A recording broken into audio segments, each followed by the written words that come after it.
What are your favorite memories of each of your children growing up? I don't have one specific memory of each of my children in their early years. I have many. I hope to share a few here. Of course, I will never forget with thankfulness when each of them was baptized. Jeffrey was baptized at Vienna First Baptist, Jason at Jefferson Saint, and Jody at Second Baptist College Park. These were precious memories to me. Jeffrey and Jason loved playing in the water at an early age. We purchased a small molded pool and installed it in our backyard in Vienna. They loved to splash around in it. Jody was 2 and screamed any time she saw a body of water larger than a bathtub. When JW graduated from NOTBS in May 1978, we stayed at a hotel. Jason and Jeffrey were excited about getting to swim in a big pool. Of course, we were expecting hysterics from Jody. She was so curious seeing her brothers in the big pool that she walked over to the walk-in steps and sat down. As she got wet, she splashed some water and started laughing. She likes the big body of water, a significant breakthrough thanks to her brothers. All of the children were involved in sports. Jeffrey, Jason, and Jody all played summer baseball while we were living in Dublin. They all enjoy their teams and teammates. One day at the beginning of the season, we let Jason off for pregame practice and to get his jersey for the season. When we got to the game, I could not find Jason. Finally, someone told me to look at the catcher who had Jaybird on his jersey. I was looking for Jason and a player in the outfield. I think Jody lasted one season, 1 year. Jeffrey played on a team that was good enough to be in a playoff tournament. They played 4 or 5 games before winning the final game late on a Saturday afternoon. That was the day a group of us were heading to Indiana to work on a mission trip. Of course, we had planned to leave early on Saturday, but instead left late on Saturday and drove most of the night to get there. But we took 2 winning ball players with us. Jody decided that gymnastics was her sport and took lessons when we lived in Riverdale and then joined the gymnastics team at RJH. She then used those skills at RHS, cheering on the ninth grade cheerleading team. Jason finished his baseball career then and concentrated on guitar. Jeffrey finished up with baseball and played basketball at North Clayton Junior and high schools. All 3 took piano lessons. Jeffrey took in Vienna, and Jason and Jody took from Mary Player at Second Baptist Church, College Park. Their piano lessons were short-lived, but this taught them how to read music, which I feel is a crucial skill. Jeffrey played the cornet for a short time, and Jason played trombone. He then wanted to take guitar lessons, which led to his participation in the jazz band at Riverdale High School. When Jody started 7th grade, she was in the youth choir at church along with Jason and Jeffrey. It was heartwarming to see all 3 of my children singing in the youth choir on Sunday evenings, even though there were often protests. Unfortunately, all 3 totaled a car. Jeffrey was driving to our house while a student at GT, and we were in Hawaii. He was hit on the interstate. It totaled the car, but he was okay. Jason was on his way to our house when he was run into a wall by a semi. It also totaled his car, which he never liked, but he was okay too. Jody had a cute prelude. Her parking brake would not work, so Bill Mullinax fixed it. The next day, after getting her car back, she drove up an incline and failed to engage the parking brake. Of course, her car rolled down the drive, hit a pole, and was totaled. Again, no one was injured. We are most thankful that they were not damaged in any of these incidents. When basketball season was over, Jeffrey wanted to get a job and got one at Champs at Shannon Mall. Jason wanted to get a job when he was 15 and wanted to work at CFA in Riverdale with a lot of his friends. They would not hire him unless he cut his hair, which was very long in the back. It had to be collar length or shorter to work there, so he cut his hair. Yay for CFA. Jody also worked at CFA during high school and was Doodles. Sue, many memories go through my mind, but this writing will do for now. Granna, if you could choose any talents to have, what would they be? Ian. I have always believed that a natural talent for music would be an outstanding asset to have. I can read music because I learned to read music while taking piano lessons from the ages of 10 to 13. I worked hard to play the piano and practiced for an hour each day. My brother Bill also practiced, but ad-libbed, and I thought that was so neat. I admire people who have the natural ability to play anything they hear. It does not matter what instrument it is. It is fun to watch someone sit down and play. What is even more awesome is to know that a person built on their natural ability and increased their abilities to make music. I know of people with that natural ability, and they worked hard at advanced degrees and private lessons to strengthen their musical ability. They could read the most difficult of music and play it with ease because of all their training. I feel the same goes for the natural singing voice. Many individuals with that natural ability have never had professional lessons, yet their singing can still touch the heart, and many with the natural ability had had lessons, practiced hard, and succeeded in being a master of their talent. I guess any talent in any area of life, whether music, personality, conversation, listening, caring, can be a natural talent. However, I believe that any natural talent needs to be nurtured and developed to its full potential, allowing a person to utilize it to the best of their ability. What is your favorite joke? Joke, but can never remember them. So if I hear a joke, I might say it is a good one. However, I do remember a prank that took place in seminary. JW, Bobby, and Jimmy loved attending auctions. It was amazing what treasure they would bring home, like a sparse set of flatware, etc. However, they expanded their horizons and began attending car auctions. They would bid on cars, knowing their bid would not be accepted, but it was enjoyable for them to be part of the process. One time they went and persuaded Bobby to bid on several cars. He knew there was no chance any of the bids would go through. JW and Jimmy drew up an official letter stating that Bobby's bids had gone through and that he was the owner of several cars. They needed his money soon. Bobby worked as nighttime security on the seminary campus, and JW and Jimmy knew his routine: patrolling, then heading to the student center, checking on things, and constantly checking his mail. Since it was delivered twice a day, they somehow got this official letter in Bobby's mailbox. Sure enough, Bobby checked his mail and was utterly shocked by the news of his new car ownership. He immediately drove to our trailer, which JW was expecting. He pounded on our door, and when we answered, he was in complete distress.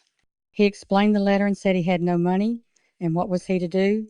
Maddie was pregnant with Rob, and they had no more financial resources. JW let him rant and rave for a while, and then bent over double laughing. That Bobby had a clue that something was fishy. Despite that episode, their friendships have endured through the years. Those three guys and their wives count each other as family and treasure their friendships and memories. Granna, what were some of your life's greatest surprises? Something good. On my 40th birthday, I had finished teaching at Forest Park Junior High for the week and was at Oliver Elementary with Jody, helping with the fall festival. I had finished my shift of work and rounded up Jody from her friends, and we drove home. What a surprise when we went up and there were extra cars in the driveway. As I got out of the vehicle, JW, Jeffrey, Jason, Bobby, Maddie, Jimmy, and Connie came out with a wheelchair and a robe to take me into the house. JW had bought catered food from Jerry's cafeteria, and we had a cake. I could not believe that JW had taken care of the food himself, although his secretary Sue Hill probably helped. My presents consisted of geriatric gifts. What a fun evening we had being together with our children and our dear friends. It was a total surprise to me. On my 60th birthday, Jeffrey and family and my mother were at our house. I was amazed when Jody and Jeff showed up from one of their wedding showers late that evening. We scrambled to find sleeping places for everyone. When we got home from church on Sunday morning, there was Jason and his family. That was a fun surprise to celebrate with family and a cake. Another surprise was our 40th anniversary. Our anniversary is June 15, and we celebrated. I think we went somewhere for the night. Later in July, we had Camp Wallace at our house. We had gone for various day trips, and on Saturday, Jody, Heather, and Kristen had all these excuses for running different errands. Little did we know that they had gotten a key to the church at East Point, and we were preparing our 40th anniversary reception. I totally enjoyed the day playing outside by the blow-up pool with the children. On Sunday morning, I sat with the family at church, which was a treat for me. I was so surprised when I saw Jimmy and Connie come in for church. I was excited that they would get to see all the children. We were sitting in church, and Heather said Kayla needed to be taken out, and Kristen left with her. Still, we had no suspicions. Then, after church, Jeffrey went up to the pulpit and announced that we were celebrating our 40th anniversary with lunch in the fellowship hall. They had sent invitations, let the church know, and invited them, as well as family and many dear friends, both locally and to various places. What a surprise, and what a fun time we had. So, when it came time for our 50th, we said that we had already had a reception and thought a cruise in Alaska would be fun. My family has come up with many fun surprises, some planned and some unplanned. The most important part is spending time together. Granna, what are some lessons from your parents? Expectations were high, and I tried to meet those. I failed many times. My dad was a loving man riddled with heart issues. He did his best to lead an everyday life with angina pain, and I feel that for the most part, he did lead an everyday life. He took time to spend with us when he was home from work. He knew the value of hard work. Having started helping with his family's finances at 16, he was a giving man, very generous with his resources and time. He was a devout Christian who studied his Bible and took classes to deepen his knowledge of it. He always took us on vacations, even though they were to visit family. He made them adventures. He came from a loving and hugging family, and this, in turn, was passed on to us. Mother was a very resourceful person. She had lived during the Depression and knew how to make food and clothes last. She was an excellent cook and enjoyed being creative in the kitchen. She learned to sew at an early age and passed on that skill to me. She was supportive of what Daddy did. Mother and Daddy provided a happy and Christian home for us. We knew that we were to get along with one another. They expected us to do our best in school. I learned that grudges do not make for happy times, so I have tried all my life to get along with others. I am thankful for the love and support that both parents gave me. Mother was supportive and involved in our lives after we moved from Calhoun. I feel that Daddy would have been my biggest cheerleader in the life that I had as a young mother, teacher, and supporter of JW. Anna, did you consider any other careers? How did you choose? As I chose my major at West Georgia College to be math, I needed to select a minor. Education was a good choice for me. With this combination, I was able to avoid taking the challenging math classes. That suited me fine. With a math ed degree, I could teach math in grades 7, 12. I would have the summers off and good vacations during the school year. I thoroughly enjoyed all the years that I taught. I taught at St. Bernard Girls School in Beauregard, Louisiana during our first year of seminary. The second year, I transferred to Grace King High School in another parish in New Orleans. These were good years for me because I had a steady paycheck coming in, $550 per month, and I could spend my weekends and summers with JW as he was a student at NOBTS. When he graduated, I decided not to teach for a while. When I returned to teaching, I taught for 2 years at Dublin Junior High, then spent 5 years at Forest Park Junior, 1 year at Riverdale Junior, 1 year at Riverdale Senior, and 15 years at Lovejoy High School. I continued to enjoy the perks of teaching. It was great to be home on most days when my children were off from school. However, most of my summers in the latter years of teaching were spent in Georgia State or take staff development classes. But that was okay since my children were grown then. I thoroughly enjoyed my career as a teacher. If I were in school now, I would strive to be a better student and consider pursuing a degree in meteorology. The ways equipment and technology are used to predict the weather are amazing to me. Also, I might consider being a nurse practitioner. I think helping people in the field of medicine would be fulfilling. I would find fulfillment in getting to know people and helping them on their journey to health. Granna, has anyone ever rescued you, figuratively or literally? Jody and I decided on a mother-daughter trip to New York in May 1999 for Mother's Day. We had never been to New York and were excited about the journey and the adventures. My brother Bill had come home for a few days, and we decided to go to Mother's home in Calhoun to see him. We went on the Friday before we were to leave for New York the next day. JW, Jody, and I made the trip to Calhoun. We left about 9:00 to go home. We were about 10 minutes into our trip on I-75 when a deer ran out in front of us. It knocked us into the right lane and made our car go dead. We did not know we were still in a traffic lane or that our car had gone dead. All of a sudden, I looked back and saw a big semi headed right toward us. It veered off to the right shoulder just in time to keep from demolishing our car.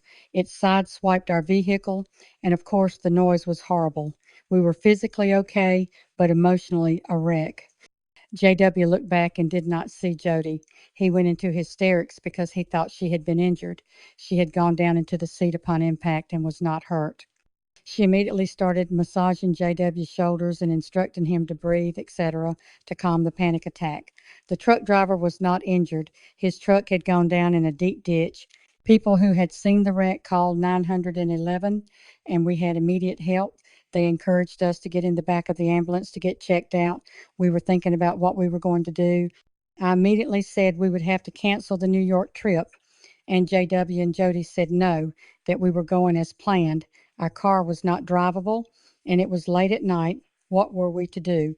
At that time, Jonathan Parker showed up. Jonathan is the son of my cousin Carol, and he is a Georgia State Patrol officer. He answered the call to investigate the accident. He and I immediately recognized each other. He took us back to Mother's house, and she and Bill drove us home that night. I guess they got home about 3 that morning, but we were indeed rescued off the highway by Jonathan, and we had to get back home with Bill. We did not have time to get much sleep that morning, but Jody and I flew to New York for our Mother's Day trip and had a fabulous time. I was so ignorant of the layout of New York that when the cabbie asked if we wanted to go to Manhattan, I told him, no, we wanted to go to New York. When he explained he needed more information, I let him know that we were staying near Times Square. He got us to our hotel with no problem.